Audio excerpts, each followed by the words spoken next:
Hello and welcome to the El Monitor podcast, Reading the Middle East with Gilles Kepel, where each month we take a deep dive with authors and thought leaders who are shaping the way we think about this complex and dynamic region.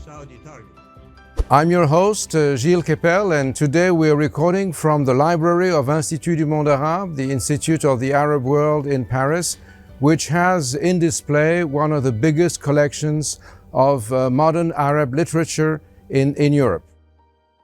This is a very special edition today of Reading the Middle East, as our guest is last year's Nobel Prize winner Maria Ressa, journalist and author based in Manila, the co-founder and CEO of Rappler, a groundbreaking independent social news network, a former Jakarta bureau chief and lead investigative reporter for Southeast Asia for CNN. The Nobel Committee recognized Maria for her, quote, efforts to safeguard freedom of expression, which is a precondition for democracy and lasting peace, end quote, a burning issue also, as we know, in the Middle East. Her courageous work in the Philippines has led to 10 arrest warrants being filed against her, as well as a conviction on a specious cyber libel charge. Let's start with a clip from her Nobel speech. Facebook is the world's largest distributor of news, and yet studies have shown that lies laced with anger and hate spread faster and further than facts. These American companies controlling our global information ecosystem are biased against facts, biased against journalists. They are by design dividing us and radicalizing us. I've said this repeatedly over the last 5 years. Without facts, you can't have truth. Without truth, you can't have trust. Without trust, we have no shared reality, no democracy, and it becomes impossible to deal with the existential problems of our times: climate, coronavirus, now the battle for truth. Maria, welcome to Reading the Middle East, and let me begin by congratulating you on the Nobel. Thank you for having me. Could you please share your assessment of the state of independent media, and especially the deleterious role you have described that social media companies and networks are playing, including and especially in the Philippines, but also in other regions as well, notably in the Middle East? Yeah, absolutely. Look, I think that all of the indicators, and this is from the Committee to Protect Journalists, from RSF, Reporters Sans Frontières, the International Center for Journalists, every single index where journalists, our quality of life, the threats we face, over the last decade, it's just gotten worse and worse, right? And then you put that with the rise of technology, with social media, then you begin to see that the connection. When journalists lost our gatekeeping powers to technology abdicated responsibility for protecting the public sphere. So what happened is, who are the first targets when you want to kill dissent, when you want to kill questions, when you want to kill accountability? It becomes the journalists and human rights activists. That's exactly what we've seen happen. Social media, by design right now, actually spreads, and this is from research as far back as 2018 now. It shows that lies laced with anger and hate spread faster and further than facts. So journalism doesn't get as much spread as anger, hate, lies that titillate, conspiracy theories, and the attacks, these very same platforms that deliver the news. So let's start with Facebook is the world's largest delivery platform for news. So that is how we reach our consumers today. And then you add to that when they spread the lies, our public then can't tell fact from fiction. And this I've said repeatedly in the last 6 years. If you don't have facts, you can't have truth. If you don't have truth, you can't have trust. If you don't have any of these, how can you have democracy? How can you have rule of law? If you have no facts, you can't have law. That's the disintegration of the public sphere, of democracy, of any kind of shared reality. And that then also is the reason why attacks against journalists have gotten worse, women journalists in particular, significantly worse. Isn't that a paradox when we think that, 10 years ago with the Arab upheavals, some of them being nicknamed at the time the 2.0 revolutions, people would think that on the contrary, social medias were the weapon par excellence to fight authoritarianism. And to a large extent, this has completely backfired today, and particularly in authoritarian countries, but not only, and even in democratic countries. Well, we all watched what happened in Egypt in 2011, right? And it was actually, networks of networks that came together. And it was an example.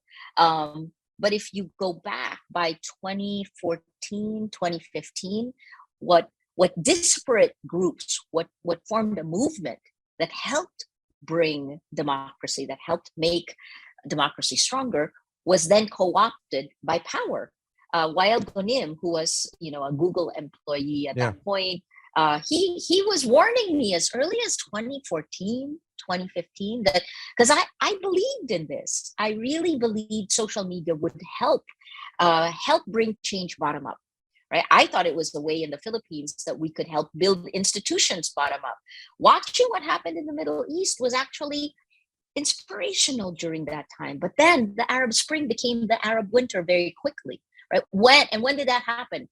When governments, when military, when power took and exploited the weaknesses of algorithmic amplification. And over time, from 2015 to today, if you look at that, right, what you see is that geopolitical power began to take advantage of what were advertising and marketing techniques, but they were designed to influence our behavior, literally, right? And as social media optimized, as they became better at keeping us scrolling, what they wound up doing was actually giving illiberal countries greater reign to manipulate the public, to seed meta-narratives, and to literally change reality in front of our eyes. So when people can't tell fact from fiction, then this is a Tim Snyder, who wrote On Tyranny, said, if you want to tear democracy down, you go after the facts, because people can't mobilize, people can't demand accountability, people can't form movements if they don't have the facts. Yeah, well, you stress, I guess very rightly, the role of dictatorships, but this is also something, and we'll get back to that later on, that terrorist organizations have used for propaganda, and ISIS probably has put that to the extremes. And by the same token as the cash machine for the internet is watching pornography.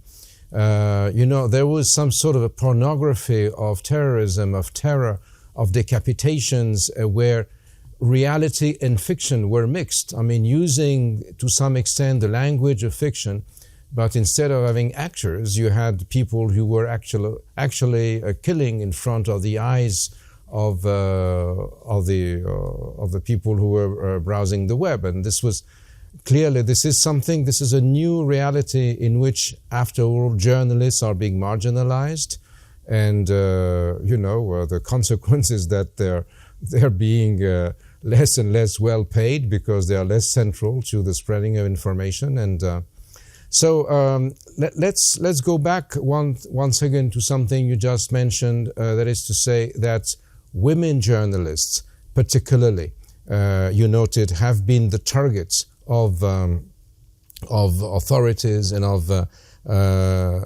illiberal governments and also of terrorist groups. And so I would like to ask you what is the advice or the message you would like to convey to women activists and journalists in promoting independent media and freedom of expression in our region in the Middle East, and particularly as we have a number of women journalists at El Monitor? You know what? What social media has done is to create emergent human behavior at scale. It, by design again, it has encouraged the worst of human nature. And in countries like mine, our leaders, it's, Trump and Duterte, former President Trump in the United States, President Duterte in the Philippines, they're of a style of leadership, very sexist at best, misogynistic at worst. And what they've done is, working bottom up with the attacks on social media, they've actually given permission to people to be their worst selves. So essentially, social media has become a behavior modification system. And we are Pavlov's dogs, but worse than that, the kind of behavior that gets rewarded, that gets the most broadcast or amplification, is actually when you attack a woman, when you have a misogynistic attack. So what does that do? It encourages more of these types of attack. It's now called gendered disinformation. Right? There's several women journalists I follow in the Middle East, but it's not just in the Middle East, it's globally. Women journalists and politicians are attacked in ways that men aren't. In the Philippines, women are attacked at least 10 times more than men.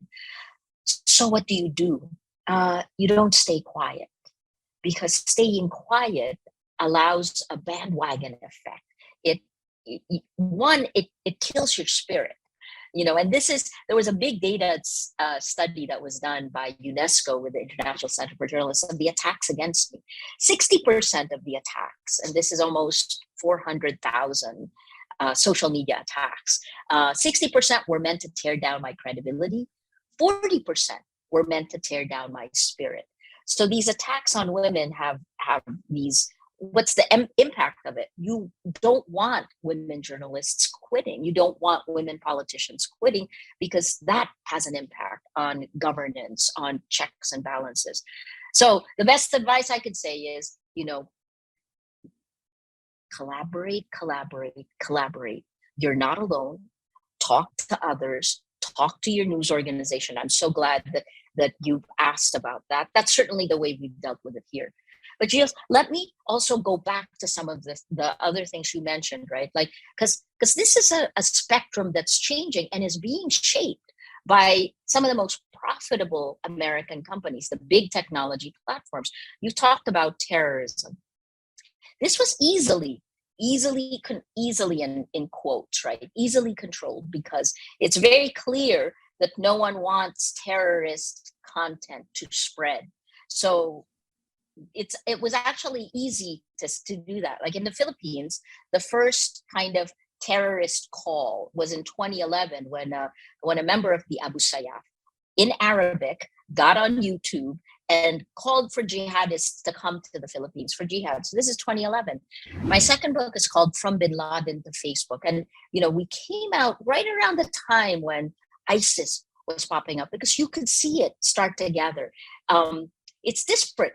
Part of the reason we started Rappler was because I felt like, if terrorists can take their virulent ideology and spread it, why couldn't we take the good and use these types, the same networks, the same social media platforms? So what happened was, social media platforms were able to narrow down the spread of extremist behavior, right?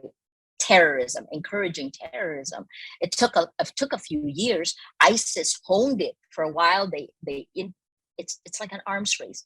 And then slowly the platforms clamped down on it, showing that they could actually use these same types of techniques to clamp down on extremist behavior of any kind, except that the business model, what Shoshana Zuboff, the Harvard professor, called surveillance capitalism, except the platforms make more money with with encouraging certain types of extremist behavior, like sexism, like misogyny, right? So I guess I go back.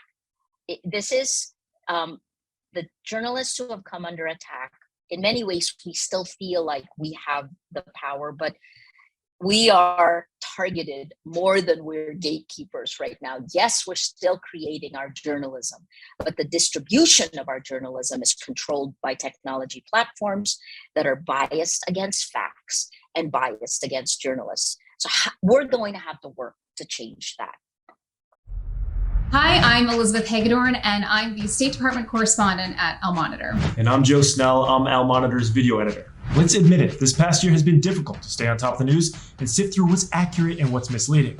Let Al Monitor help you. If you like this podcast and care about the Middle East and North Africa, you should consider listening to Al Monitor's other audio series on the Middle East with Andrew Parasalevi and Amberin Zaman, and on Israel with Ben Caspi. You can subscribe to these series on your favorite podcast platforms. And through a host of free daily and weekly newsletters, we offer a range of perspectives with the highest journalistic standards. You can subscribe to these newsletters at almonitor.com. As an award-winning media service headquartered in Washington, D.C., Al Monitor has a network of over 160 contributors around the world. So if you haven't done so already, be sure to visit almonitor.com, where you can find all of these newsletters and podcasts along with first-class reporting and analysis. Going back to your own work, I went back and read your first book, Seeds of Terror, which is one of the early and best research, I must say, accounts of the rise of Abu Sayyaf, which you just mentioned, which was the Southeast Asia Al-Qaeda affiliate. And you even interviewed yourself, Abu Bakr Bashair, who was known as the so-called Ben Laden of Southeast Asia. Can you update us on the state of Al-Qaeda networks in Southeast Asia and also of the other jihadist movements, because they have to some extent muted, also according to surveillance on the social networks. Al-Qaeda was a sort of top-down phenomenon, then ISIS was a bottom-up phenomenon, and now we see in Europe, we've seen that since last year, this sort of what I call atmospheric jihadism, where people post videos and then others who have no link whatsoever with the ones who posted the videos take to action and then, for instance, go and cut the head of a teacher in France. So how could you update us on what you did, starting with your Abu Sayyaf reporting? I think I'll focus first on the Philippines and kind of take it outside, right? In the Philippines, our terrorism, the influence, Osama bin Laden's brother-in-law, Mohammed Jamal Khalifa, was sent here as early as 1988 with to create charities. So the money came first, and then the attacks came second. In the Philippines, it was never ideological in the same way it was, say, in Indonesia, which is the world's largest Muslim population. In the Philippines, it was poverty and bad governance, right? And so you saw the rise and fall of these groups. Essentially, it was like criminality, banditry. We used to call them kidnap for ransom gangs that then leveled up when Ramzi Youssef, the nephew of Khalid Sheikh Mohammed, the 9/11 architect, they were here in 1994, 1995, tested out the tactics that were used in 9/11 because we have Western style security, American style security. So since then, so much to go through. Since then, what's happened is that there was an uprising, again, it's an ISIS offshoot. They claimed to be ISIS. They had the links to the diaspora, to the social media accounts. And in 2017, kind of like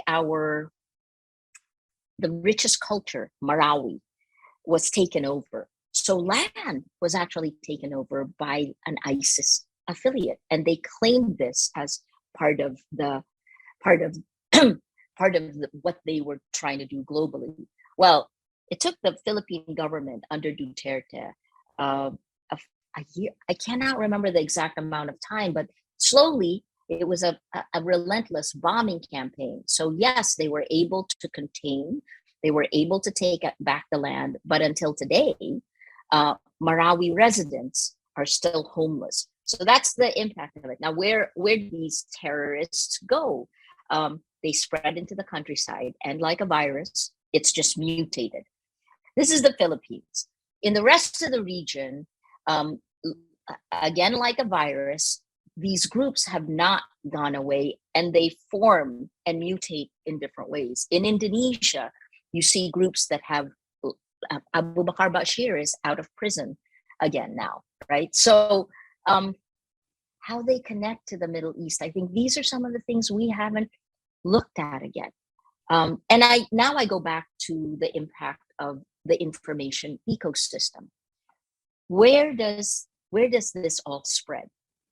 Social media platforms were able to contain the spread of terrorists' activities on Facebook, for example. Abu Sayyaf was effectively taken down, but it's governments now who have taken this kind of asymmetrical warfare, and they're now using it against their citizens.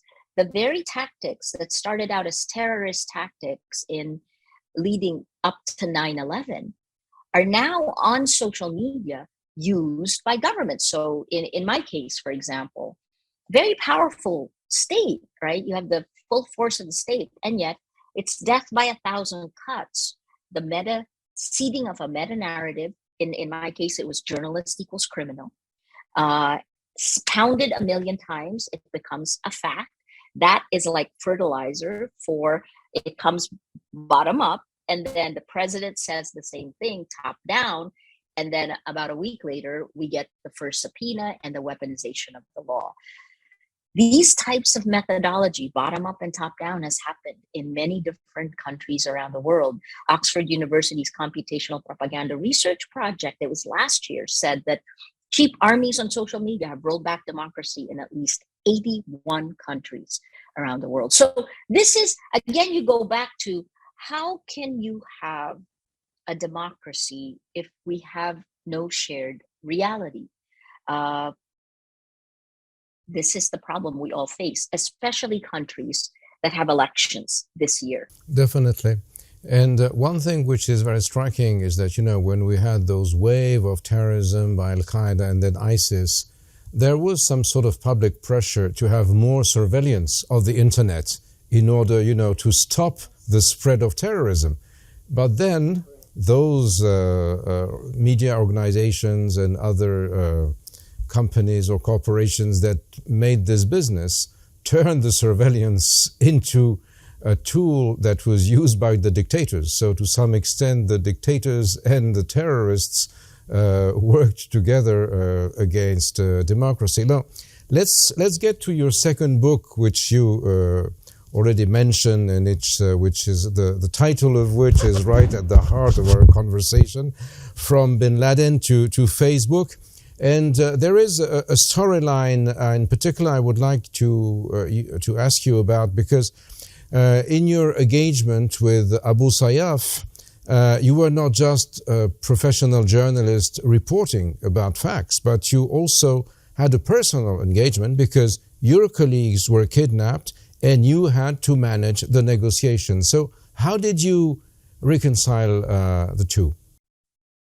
I was the head of the news group, and I had 3 journalists, one of them a very close friend of mine, kidnapped. We got them out in 10 days, right? And I still believe until today that is the best way to do it. And it's funny, because we were journalists, we were able to use our sources to be able to get to the kidnappers, right? Most other, I said that Abu Sayyaf is it like a kidnap for ransom gang, but 6 months later, there were members of the Red Cross, International Center for the Red. They were kidnapped and they stayed there for almost a year. We got them out in 10 days because we worked bottom up. It was really daunting. It was also a little horrific to see how journalists can get so many things wrong, because what I did was I managed the crisis and then took the group outside of the newsroom.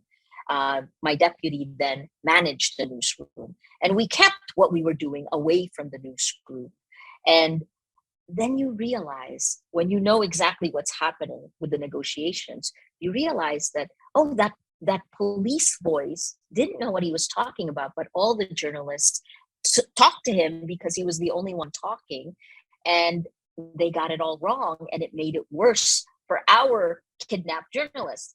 And I'm speaking very specifically in the early hours of a kidnapping in the Philippines. You don't want to broadcast the kidnapping because you want the military, we were working with the military then, to put up their checkpoints so that they can prevent the handover of your people to larger and larger gangs. Right? So essentially, it's like a franchise kidnapping. A smaller group kidnapped our team, brought them into a larger group of the Abu Sayyaf. So in those early hours, I had asked journalists for an embargo. Of course, it came out early. I got a call from SES at 7:30 in the morning, and I had asked that we keep the embargo until like late afternoon, early evening. So imagine a journalist calling the heads of other news groups to say, this is the safety of our team. And then you have to actually negotiate. You have to talk to the government for them to kind of stay out of it. You have to decide what processes you're going to go through. That was the through line of that second book, From Bin Laden to Facebook. I think what I learned out of this is I actually learned greater respect for governments who have to get things done, because it's really tough. You're managing perception, but you're also managing reality. And so it's always a tough balancing act between transparency and safety. So I understood some of that from having reported using classified documents during the times I was with CNN. The time of the discovery of Al-Qaeda's network in Southeast Asia was called Jamaat Islamiyah. Was a time when the intelligence groups in the different countries weren't talking to each other. In the Philippines, each intelligence officer would take their files home with them. And so because I traveled so much as CNN and I spoke the languages in the different countries, that was how I was able to find out what was going on. I guess the last thing I would say is the world has changed drastically since then. And I go back to the impact of technology on our information ecosystem. I became a journalist because I knew that information is power. Governments know information is power. But today, in many ways, that search for justice, for transparency, for accountability has been turned upside down because the delivery platforms of information, of facts, actually don't deliver the facts. They give greater distribution to lies. And what that has done is actually what it's done is taken down rule of law in cyberspace. This is part of what I was going to try to get out. I just finished a draft, 400 pages, which I know will get cut down of this book, to try to show you that cyberspace is not any different from reality, from our real world. In the real world, we've developed a system of laws, checks and balances that, for whatever reason, in cyberspace, we've been taught that this is special, but it's not. What's happened is impunity and a lack of rule of law in the virtual world, in the internet. And I think this is part of the reason we're headed, we've encouraged the rise of fascist leaders. We are on the verge of our systems encouraging tyranny, and you have damaged democracies in all parts of the world. We're at a tipping point globally, and I think this is part of the reason we need to act. As far as you're concerned, action means standing up to a dictator, which is going to be your next book, right? That you just described to us. When is it going to be out, you think? The publication is September 1 in the UK and September 6 in the US and global. UK and the Commonwealth will come out first. But it's funny because it sounds so political, standing up to a dictator. But in the end, the book is really about standing up to bullies. You know, it is both personal, it's micro, because I think today social media has made defending democracy a person-to-person defense. You know, every person in a democracy now has to ask themselves, you know, what are my values? What is important to me? Because we're each defending it on social media, right? And then beyond that, the institutions that we're part of, journalists, these institutions are different. We've stepped out into a new world and we still think it's the old world. So that's part of, I think, what I wanted to show in the book. It's also the experience I've lived through. I mean, in less than 2 years, I had my government filed 10 arrest warrants against me, and I've done nothing wrong but be a journalist. So the dangers of journalism have increased. The rewards of journalism have decreased. We have to give up so much more just to do our jobs, and yet impunity of power has increased. I think this is part of the reason the Nobel Committee gave the Peace Prize to journalists last year. You know, we're foolish to be doing what we're doing, but we're also, you know, part of what will help hold governments accountable to the people. And there is no doubt that it's not only Southeast Asia, because definitely the situation you described echoes the fault lines that cut across the Middle East, North Africa, and a lot of the eastern shores of Europe today. Finally, and in order to get more in depth into what you're doing and maybe to feed from your example, could you tell us more about Rappler, including its award-winning mood meter feature, and how you managed to thrive as an independent media, given the constraints and intimidation you face at home, which you just described? I mean, thank you for the question. Rappler's 10 years old this January. And when we started, the mood meter was, you know, it was before Facebook had emojis, right? We wanted, I believed in wisdom of the crowds. And that was part of what I had hoped Rappler would become. We believe that professional journalists working hand in hand with our communities would develop something different. And I think that's what Rappler has shown. 3 pillars: technology, journalism, and community. And you know, the goal, the mission of Rappler is to build communities of action. I wanted to use technology to help build institutions bottom up. I thought in the Philippines that we could actually help jumpstart development with technology. Because if you can mobilize, which is what the technology has allowed us to do, they just got too greedy. You know, if they had allowed this, then it could have been actually quite an amazing, it would have been enabled so much. Here's what happened though. In 2018, the Philippine government tried to shut us down by taking away our license to operate. And if we had followed that plan, then we would have probably gone bankrupt in 2018, you know, because after they took away our license to operate in January, within 4 months, we dropped almost 50% of our advertising revenue. We refused to shut down. We refused. You know, when we got this orders trying to take away our license to operate, we held a press conference after our lawyers told us, don't do that. I was like, no, this is atrocious. And we stood up and demanded our rights. And they couldn't, I mean, they had to go through a process, so they couldn't shut us down. Then the next challenge, which is to win the war of attrition, the next challenge is to find a sustainable business model if your advertisers are scared, because that is inevitably what happens. If the government attacks you, that's a signal. You become like kryptonite. So what we did was to sit and look at everything we were doing for ourselves. And so finding these networks of disinformation on social media was critical to understand how we were being manipulated. And we realized that the advertisers, other companies, needed a service like that. So what we did is we walled it off, we productized it, and we created a new sustainable business model using tech and data that we had developed to understand social media and how we were being manipulated. That revenue stream grew 2,000% from 2018 to 2019. It allowed us not only to survive, but it prepared us for the pandemic lockdown.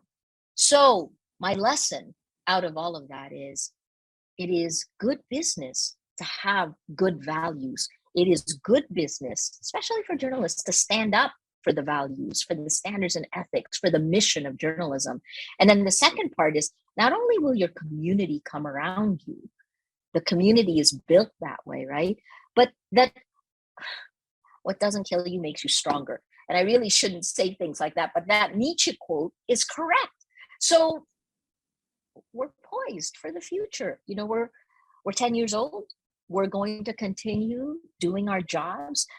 We would love to work together. I think that's the biggest lesson I've learned in all of this. The other reason we survived is because we never shut up about what was happening. Because it's not just happening in our country, it is happening globally. So collaborate. Look at the world today as it is, that it isn't the old world, and that we must shape and create the future we want. Well, Maria, thank you very much for showing us the way. And we at El Monitor, are great admirers of Rappler. Thank you for joining us on Reading the Middle East. And finally, congratulations again on your Nobel Prize. Take good care. Thank you. You too. And wish Thank you the so best. much. If you have not done so already, please sign up for Reading the Middle East and El Monitor's other podcasts on the Middle East with Andrew Parasiditi and Amerin Zaman, and on Israel with Ben Caspit on your favorite podcast platform.